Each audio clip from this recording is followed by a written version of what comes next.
Hi வணக்கம். உங்கள் ஆனந்த கண்மணி. ஆனந்த நாவல் கீதம் சேனலை மறக்காமல் சப்ஸ்கிரைப் பண்ணிவிடுங்க. நம்ம சேனலுக்கு நீங்கள் இப்போ புதுசாக வந்தீங்கன்னா சப்ஸ்கிரைப் பண்ணிவிட்டு கேளுங்க, லைக் பண்ணுங்கள், கமெண்ட் பண்ணுங்கள், ஷேர் பண்ணுங்கள். வாங்க நாம் இப்போ கதை கேட்க போகலாமா? சுபலதாவின் ஆசை மீறும் நேரமே, அத்தியாயம் 4. ஜீவமலரின் கணவன் உமாபதி. அவனை பாம்பு என்று அடிக்கவும் முடியாது, பழுது என்று தாண்டவும் முடியாது. பொண்டாட்டி மீது பிரியமுள்ளவன். கையில் காசு வந்தால் பொண்டாட்டிக்கு கண்ணில் பட்டதெல்லாம் வாங்கி கொடுப்பான். மனைவி தன் வீட்டில் இருந்தாலும் சரி, அம்மா வீட்டில் இருந்தாலும் சரி, வார இறுதியில் பார்க், பீச், மால், ஹோட்டல் என்று சுற்றுவார்கள். 5000 10,000 சுலபமாக செலவு செய்வார்கள். சரஸ்வதிக்கு இது எதுக்கு தெண்ட செலவு என்பாள். பிறகு 4 நாளிலேயே காசு இல்லை என்று புருஷன் பொண்டாட்டியும் சண்டை போடுவார்கள். எதற்காக இப்படி தாம்தம் என்று இருக்கணும்? எப்பவும் ஒரே மாதிரி இருந்தால் போதுமே என்பாள். மகளோ, அம்மா, உனக்கு கல்யாணமாகி 25 வருஷம் ஆகுது, நீ எத்தனை முறை பீச்சுக்கு போனாய் என்று கேட்க 10 நிமிடம் யோசித்த சரஸ்வதி 4 முறை என்றார். ஹோட்டல், அது ஒரு தடவை தான். என் அண்ணனை பார்க்க மதுரை சென்றபோது சாப்பிட்டோம். கோவிலுக்கு வருஷத்துக்கு ஒரு தடவை. நம்ம கோவிலுக்கு சாதாரணமாக போக முடியாது, குறைஞ்சது 10,000 வேணும். மற்ற கோவில்களுக்கு போக நான் இஷ்டப்பட்டது இல்லை. சினிமா பார்த்தியா?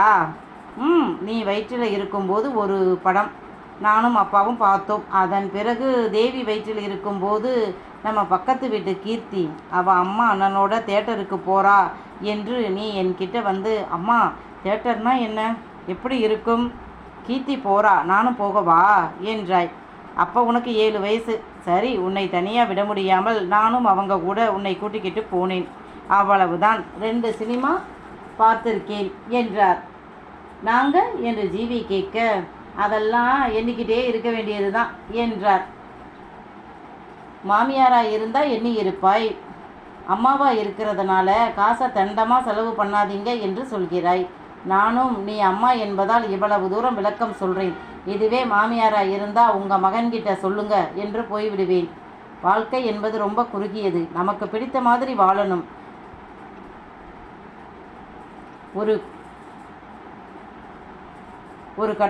ஒரு கட்டுப்பாடாக நமக்காகவும் ஒரு சில நேரங்களில் நமக்காகவும் வாழணும் என்றாள். சினிமா, பார்க், பீச், ஹோட்டல் போவதுதான் வாழ்க்கையா என்று சரஸ்வதி கேட்க, எங்கே போனால் உனக்கு சந்தோஷம் கிடைக்குதோ அங்கே போகலாம் என்றாள். இப்படி ஜீவிக்கும் அம்மாவுக்கும் அடிக்கடி தர்க்கம் நடக்கும். பொதுவாக தர்க்கம் என்றால் செய்வாள், கணவனை பற்றி என்றால் மட்டும் உன்கிட்ட சொல்லணுமாக்கும். அப்படின்னு எனக்கு என்ன அவசியம் இருக்குது, நீ போமா என்று அலட்சியப்படுத்தி போய்விடுவாள். சரஸ்வதிக்கும் மகள் புருஷனோட சந்தோஷமாக வாழணும் என்ற ஆசைதான்.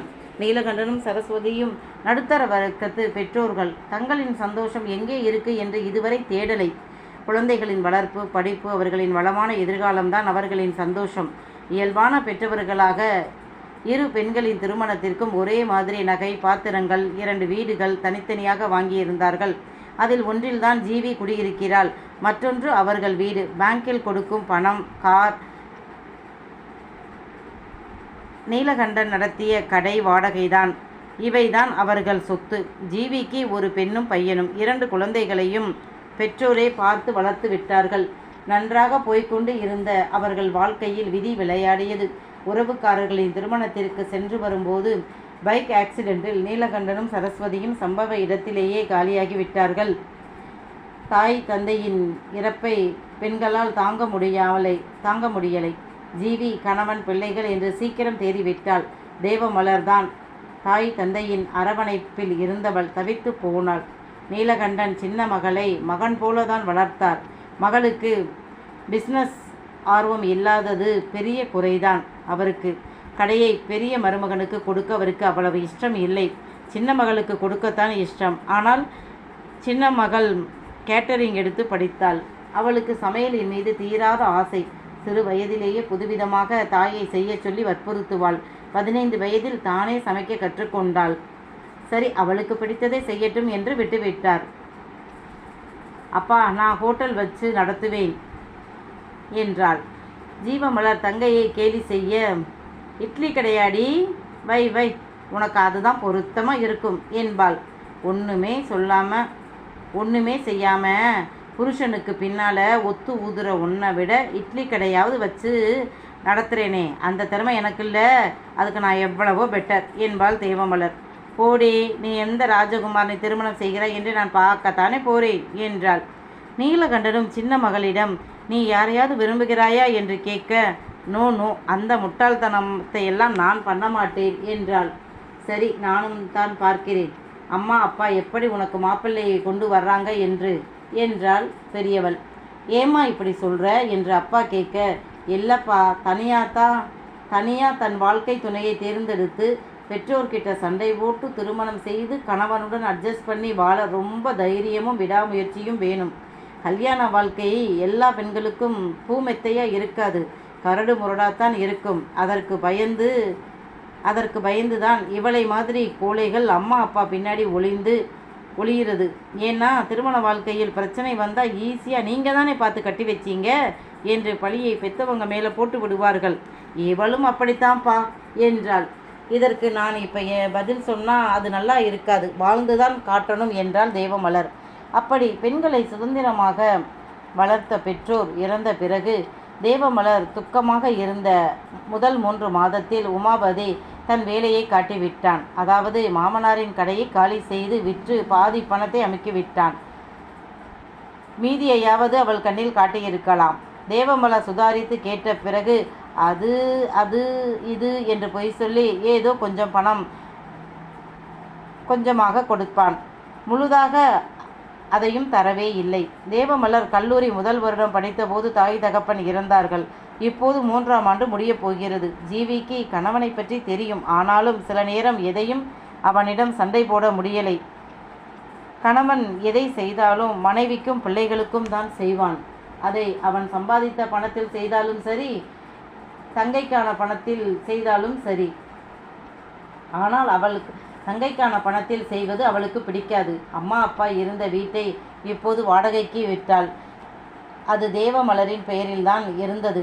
கடை விற்ற பணத்தில் தான் தேவமலரை படிக்க வைத்தாள் ஜீவி. அந்த காசையும் புருஷனும் பொண்டாட்டியும் முழுசா அவ கையில் கொடுக்க மாட்டார்கள்.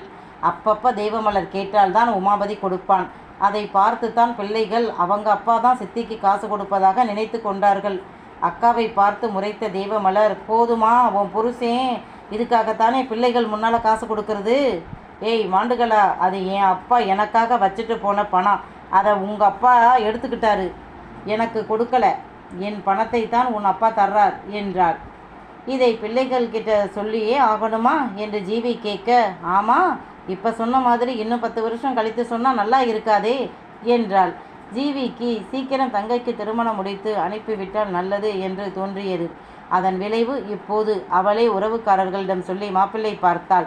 தேவமலரும் அப்பா அம்மா இல்லை, இனி இங்கே இருந்து என்ன செய்ய என்று ஒத்துக்கொண்டாள். பல நல்ல சம்பந்தங்கள் உறவில் வந்தது. ஆனால் அவர்கள் அனைவருக்கும் நீலகண்டனின் கடை, அதை பெரிய மருமகன் ஆட்டைய போட்டது தெரிந்ததால் அந்த கடைக்கு பதில் என்ன தருவீங்க, பணமா சொத்தா கொடுங்க என்றார்கள். உமாபதி தான் அந்த பணத்தை பதுக்கிவிட்டானே, வேறு வழியில் பணத்தை முடக்கிய பின் எப்படி கொடுக்க முடியும்? தேவமலரிடம் பணத்தை கொடுத்தாச்சு என்று சொல்ல முடியாது. அவளிடம் கொடுத்தால் தானே பணம் இருக்கும். எனவே ஏதோ காரணம் சொல்லி அந்த சம்பந்தங்களை கைவிட்டார்கள். கணவன் மனைவி இருவரும் தட்டிவிட்டார்கள். தேவமலருக்கு நடப்பது புரிந்தது. அதற்காக ஏன் கல்யாணத்தை முடிவு பண்ணலை என்று கேட்கவா முடியும்? என்ன நடக்குதோ நடக்கட்டும், பார்க்கலாம் என்று இருந்தாள். ஜீவிக்கும் தெரியும், தேவி ஒன்றும் ஏமாளி இல்லை. அவள் அம்மா அப்பா இறந்த துக்கத்தில் இருந்ததால் கடையை பற்றிய எண்ணம் இல்லாமல் இருந்து விட்டாள். அந்த சின்ன கேப்பை பயன்படுத்தி உமாபதி தன் காரியத்தை சாதித்து விட்டான். இதை புரிந்து கொண்ட பின் அக்காவிடம் சண்டை போட்டாள். ஆனால் நடந்த பித்தலாட்டம் எதுவும் முதலில் ஜீவிக்கும் தெரியாது. அவளும் இதுவரை அம்மா அப்பா ஆதரவில் தானே இருந்தாள். எனவே அவர்கள் இழப்பு அவளுக்கும் அதிர்ச்சி தான். என்ன ஒன்று, தேவி மாதிரி சுருண்டு போய் தன் துக்கத்திலேயே கிடக்காமல் வீடு, பிள்ளைகள், கணவன் என்று கவனிக்க வேண்டி இருந்ததால் இவளை விட சீக்கிரம் தேறினாள். ஆனாலும் கடை பற்றி சிந்திக்க அவள் மறந்து விட்டாள். அக்கா தங்கை சுதாரிக்கும் முன் உமாபதி தான் நினைத்ததை செய்து விட்டான். கணவன் செய்தது தவறு என்று ஜீவிக்கு தெரியும். தேவிக்கு தெரியாமல் திட்டி கொட்டுவாள். எப்போ என் அம்மா அப்பா சாவாங்க என்று இருந்தியா? அது என்ன பொழப்பு? என் வீட்டு சொத்தை அபகரிப்பது நீங்கள் நியாயமானவராக இருந்தால் என் பங்கை மட்டும்தான் செய்திருக்கணும். அவளோடதை அவகிட்ட கொடுத்துருக்கணும். இல்லை எடுத்தீங்களே. வருஷம் 2 ஓடி போச்சு. அவள் பணத்தை தொழிலில் போட்டு ஒன்றும் இல்லாமல் பண்ணிட்டீங்க. நீங்கள் தொழில் நடத்தும் லட்சணம்தான் எனக்கு தெரியுமே. உடம்பு வணங்கி வேலை பார்க்க மாட்டீங்க. இப்போ என் தங்கச்சியோட பணத்தை போட்டு நீ நல்ல விதமாக தொழில் பண்ணி இருந்தால், பணத்தை பெருக்கி இருந்தால் இந்நேரம் அவகிட்ட அந்த பணத்தை கொடுத்துருக்கலாம். அவளுக்கிட்ட நமக்கு நல்ல பெயரும் கிடச்சிருக்கும். இல்லை, அதுவும் இல்லை. வர்ற மாப்பிள்ளை வீட்டார் எல்லாரும் அதைத்தான் கேட்குறாங்க. இப்போ அவளுக்கு கல்யாணம் பண்ண முடியாமல் இருக்கும். நாளைக்கு நமக்கும் ஒரு பொண்ணு இருக்குது. என் அப்பா 2 மகளுக்கும் வச்சுட்டு போயே உன்னால் என் தங்கச்சி கல்யாணம் தடைபடுது. நீயோ ஒன்றத்துக்கும் பிரயோஜனம் இல்லாத ஆள். இந்த பாவத்தை என் பிள்ளைகள் தலையில் அள்ளி வைக்காதே என்றாள். கணவனை தனியாக எத்தனை திட்டினாலும் தங்கை கிட்ட வேறு மாதிரி தான் பேசுவாள். என்னடி பண்ண? அவர் முட்டாள்தனமாக பணத்தை மொத்தமாக தொழிலில் போட்டுட்டாரு. நானும் அப்போ இருந்த மனநிலையில் கடை என்ன ஆச்சு என்ன யோசிக்காமல் விட்டுட்டேன். அந்த நேரம் பணத்தை தொழிலில் போட்டு இப்போ அதுவும் ஒன்றும் இல்லாமல் போச்சு. என்ன பண்ண சொல்கிற என்று தான் பேசினாள். அவளுக்கு தங்கச்சியோடதை எடுத்துக்கொள்ள விருப்பமில்லைதான். புருஷன் எடுத்ததையும் அளித்த பிறகு என்ன செய்ய முடியும்? பேசித்தான் சமாளித்தாள்.